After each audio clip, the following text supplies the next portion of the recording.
Good morning! Merry Christmas everybody!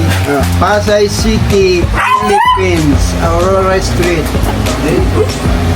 Galing lang namin sa palengke. Alas 6 ng umaga, namalengke na kami. Ang aming lulutuin ngayon ay magluluto kami ng patatim. Ayan, ng patatim. Ayan, ito ay legs to ng baboy. Sariwang-sariwa siya. Kagagaling lang namin sa palengke. Nilagyan natin siya ng bawang, laurel, paminta, at saka sibuyas. Lalagyan natin siya ng brown sugar, guys. Brown sugar. Isang cup ng brown sugar. Ayan.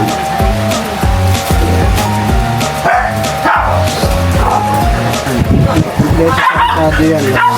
Lalagyan natin siya ng soy sauce. Yan. Tapos lalagyan na natin siya ng pineapple. Yan.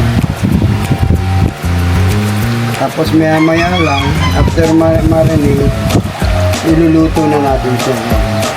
Para malasang siya, nakababot. At saka meron tayo ritong parang baboy na gagawin nating ilaga o bulalo. Meron pa pala tayong iihawin ngayong araw na to. Meron tayong yellow pin. Ayan, sariwang-sariwa siya. Lalagyan na lang muna natin siya ng timpla para tapos marinate natin. Mamaya iihawin na natin siya kasi maaga pa ngayon. Alas 8 lang ng umaga, December 24. Yan, at saka meron tayong ipipritong fried chicken. Mga legs. Ayan, puro legs. Yan ang ating menu for today ngayon mga guys.